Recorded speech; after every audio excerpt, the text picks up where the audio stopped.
والنقطه بقى يا دكتور اللي اثيرت امبارح، ان حضرتك قلت زيت الذره كويس، لكن الناس بتقول زيت الزيتون. طبعا الناس بتتكلم على حكايه ان احنا اصلا بنحمرش بالظبط.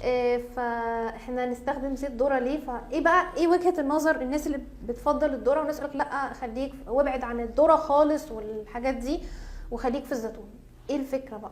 هو طبعا فيه يعني محتوى من الاحماض الدهنيه بتاع الزيوت بتختلف من زيت لزيت. الزيوت كلها يعتبر من اصح حاجه، لكن هنقول ان في بعض الزيوت عمليه استخلاصها وعمليه تحضيرها بتتم بشكل بارد او بنسميها معصوره على البارد، وفي زيوت استخلاصها والحصول عليها بنسميها حصول بشكل سخن او بشكل فيه بروسيسنج شويه او فيه تصنيع شويه، عمليات تصنيعيه شويه. كل لما تكون الحاجه معصوره على البارد وما فيهاش عمليات تصنيعيه، كل لما تكون محافظه على القيمه الغذائيه بتاعتها والاحماض الدهنيه بتاعتها بشكل كامل، كل لما تكون في عمليات تصنيع اكتر، كل لما يحصل جزء من الاكسده للاحماض الدهنيه اللي موجوده فيها، فبتتحول من احماض دهنيه غير مشبعه لاحماض دهنيه مشبعه، وبتزيد فيها نسبه الاوميجا 6. ايه ده؟ الاوميجا 6 مش دي حاجه حلوه؟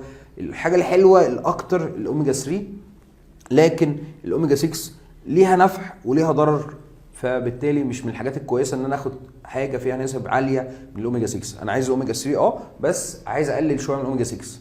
احتياج جسمي فيها صغير، لكن لو خدتها بنسب كبيره بتزود عندي الالتهاب وبتزود عندي العدوى وبتزود عندي المشاكل الصحيه وبتقلل المناعه. فبالتالي عايزين نلخص الموضوع، كل لما تكون الزيوت محضره بشكل طبيعي وما فيهاش عمليه تصنيع زي زيت الزيتون او زيت الكتان او زيت الجوز الهند، كل لما تكون القيمه الغذائيه بتاعتها والمحتوى الاحماض الدهنيه بتاعتها اعلى، كل لما تكون الحاجه فيها عمليات تصنيع اكتر، كل لما يكون شويه اكسده للاحماض الدهنيه فبتقل شويه القيمه الغذائيه بتاعتها.